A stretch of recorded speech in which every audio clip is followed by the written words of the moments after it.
Good morning students. तो कैसे हो आप सभी। मैं हूं चेतन चतुर्वेदी और आप देख रहे हैं CSC education by Chetan sir. तो आज हम स्टार्ट करेंगे आपका RBSc साइंस क्लास 10th का टॉपिक है धातु और अधातु, हिंदी मीडियम के लिए। तो स्टार्ट करते हैं धातु और अधातु। आपका चैप्टर है भैया धातु और अधातु।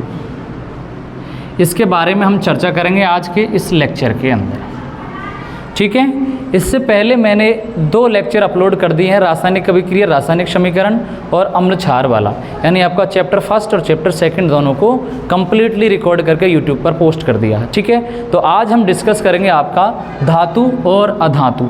तो हमारे पास में 2 टर्म है, एक है मेटल, दूसरा है नॉन मेटल। तो सबसे पहले हम चर्चा करते हैं धातु के रिगार्डिंग। किसके? धातु के। सुनो ध्यान से, धातु को इंग्लिश में बोला जाता है मेटल। तो धातु होते क्या हैं? धातु वह पदार्थ होते हैं जो इलेक्ट्रॉन त्यागते हैं। अब इलेक्ट्रॉन कौन त्यागता है? जिसके पास इलेक्ट्रॉन की अधिकता होगी।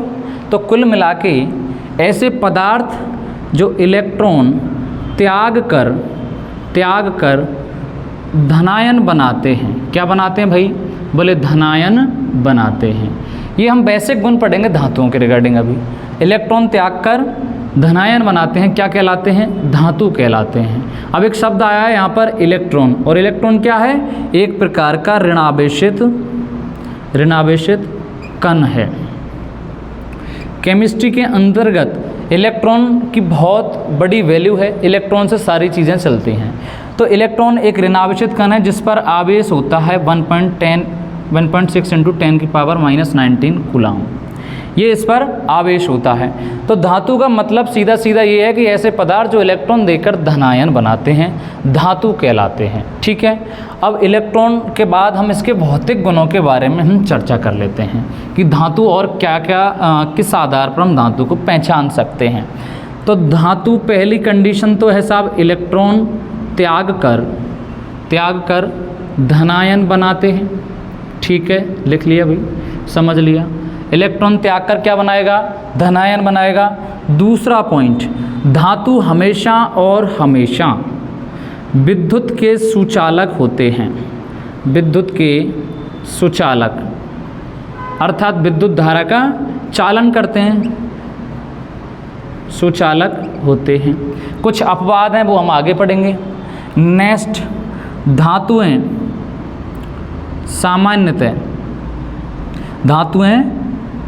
सामान्यतः, ये सामान्यतः का मतलब नॉर्मली, धातुएं सामान्यतः इलेक्ट्रॉन त्यागती हैं, ये पहले भी पढ़ लिया है। और धातुएं कठोर होती हैं, ठीक है।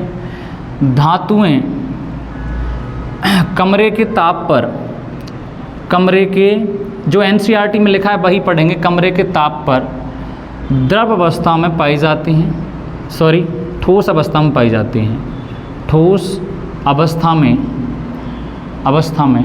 पाई जाती हैं, ठीक है।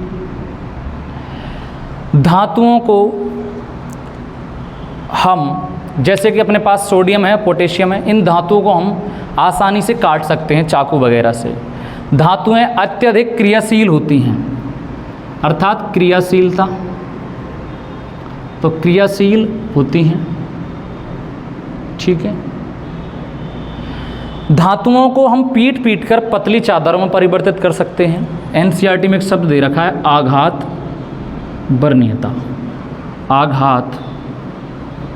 वर्णीयता। क्या मतलब है? धातुओं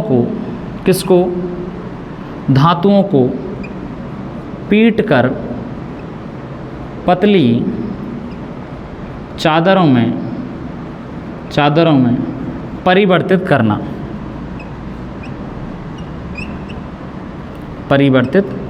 करना।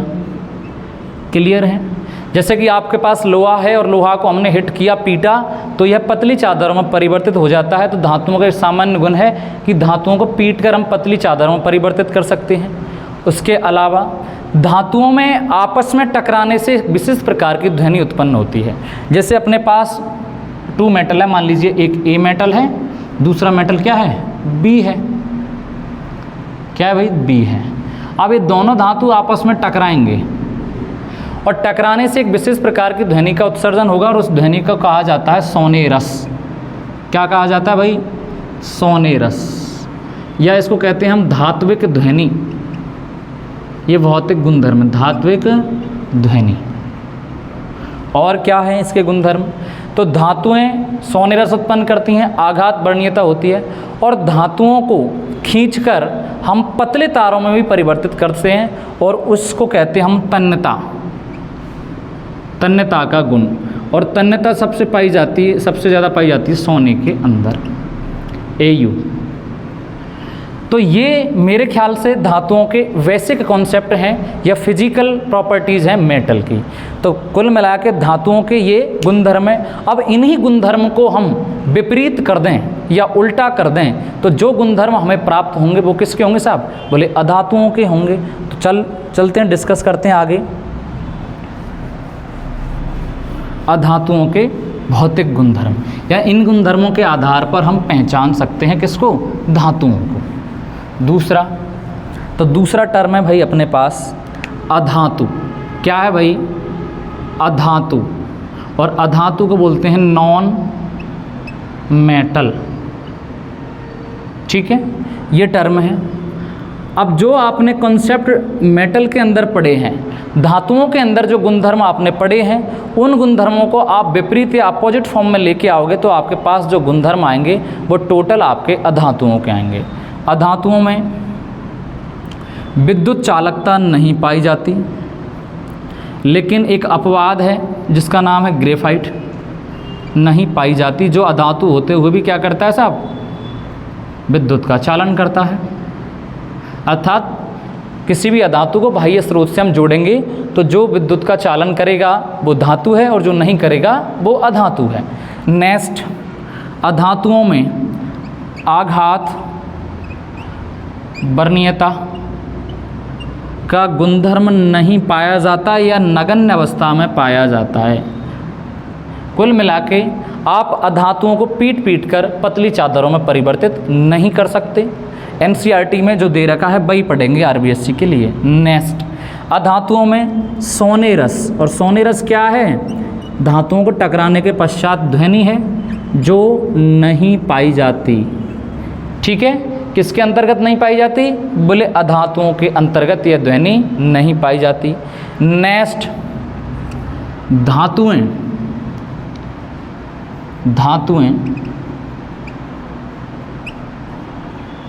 चमकीली नहीं होती हैं, जबकि धातु कैसी होती थी, चमकीली होती थी, नहीं होती हैं।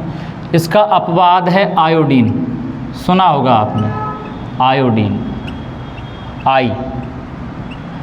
ये कैसा होता है, चमकीला होता है। और क्या होता है अधातुओं के अंतर्गत, देख लेते हैं। अधातुएं कमरे के ताप पर द्रव अवस्था या गैसीय अवस्था में पाई जाती हैं।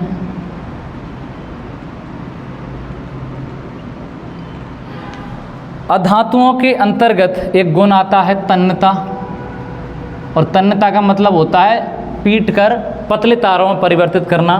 नहीं पाया जाता, एब्सेंट होता है। सबसे मेजर बात जो हमने डिस्कस नहीं करी थी वो अब कर लेते हैं। अधातुओं का मतलब इलेक्ट्रॉन ग्रहण करके, क्या, इलेक्ट्रॉन ग्रहण करके ऋणायन बनाना। अब भाई इलेक्ट्रॉन कहाँ से ग्रहण करेंगे, तो धातुओं से। धातुओं की प्रॉपर्टीज क्या है कि इलेक्ट्रॉन देना, और अधातुओं की प्रॉपर्टीज है इलेक्ट्रॉन लेना, एक दूसरे के अपोजिट हैं। तो ये इलेक्ट्रॉन लेकर क्या बनाते हैं भाई, आपका ऋणायन बनाते हैं। तो ये आपके फिजिकल प्रॉपर्टीज हैं मेटल्स और नॉन मेटल्स की।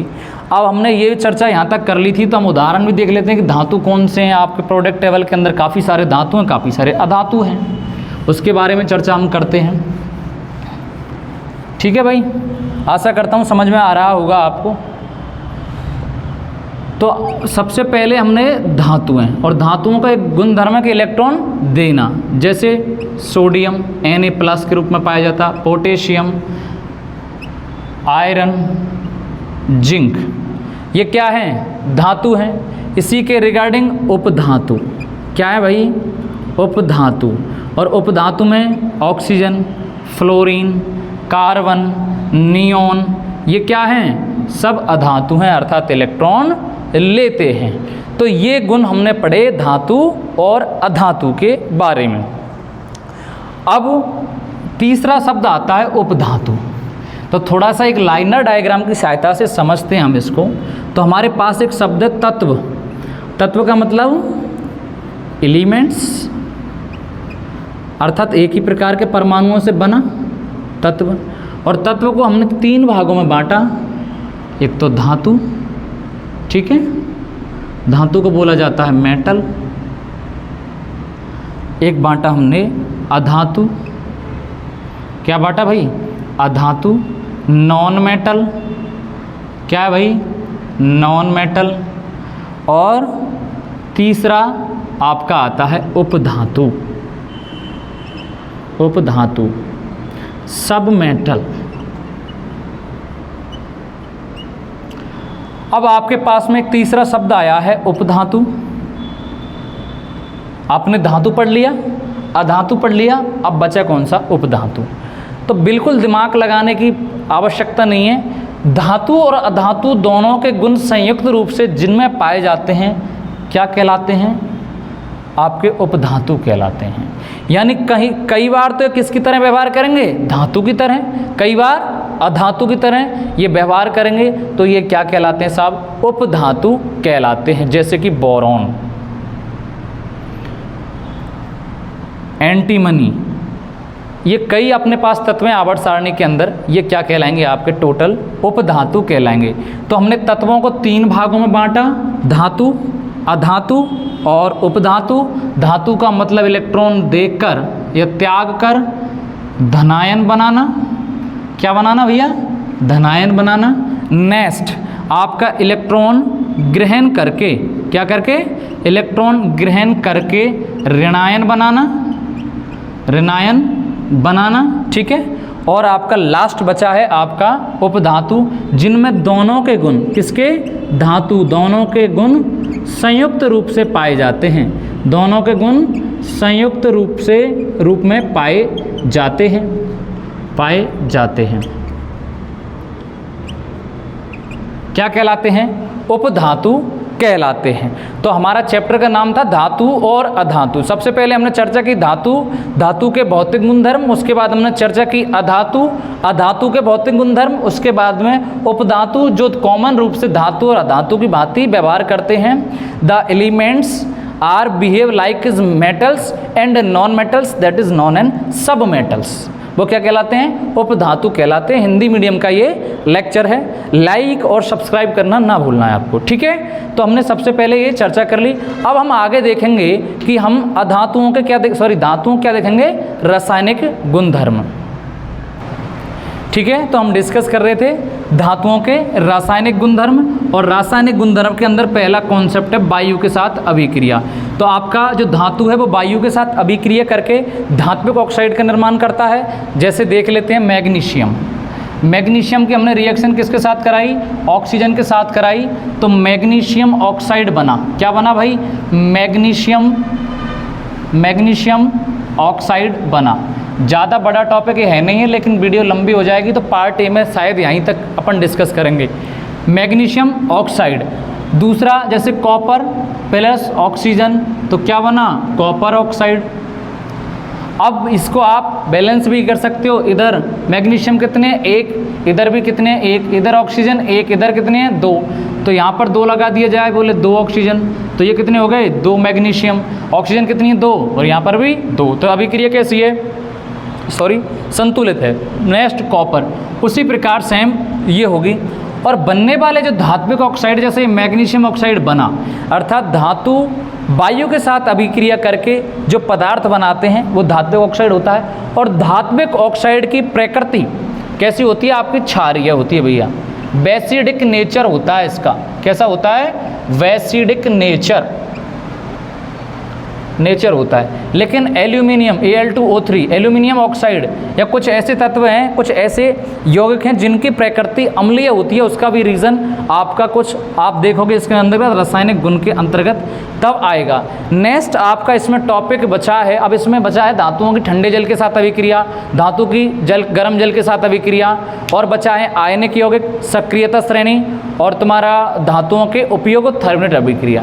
तो पार्ट ए में हमने केवल ये डिस्कस किया है बेसिक कॉन्सेप्ट और इसके कुछ केमिकल कॉन्सेप्ट मेटल्स के, ठीक है। तो पार्ट ए में यहीं तक बात करेंगे हम, बाकी लाइक और सब्सक्राइब करना आप ना भूलें। पार्ट बी के अंतर्गत हम बचा हुआ शेष भाग इस चैप्टर का आसानी से डिस्कस करने वाले हैं। तो प्यारे बच्चों, आशा करता हूं कि आपको पार्ट ए समझ में आएगा और आप इसको शेयर करेंगे अपने दोस्तों के साथ। Thank you so much all of you guys for supporting me on YouTube.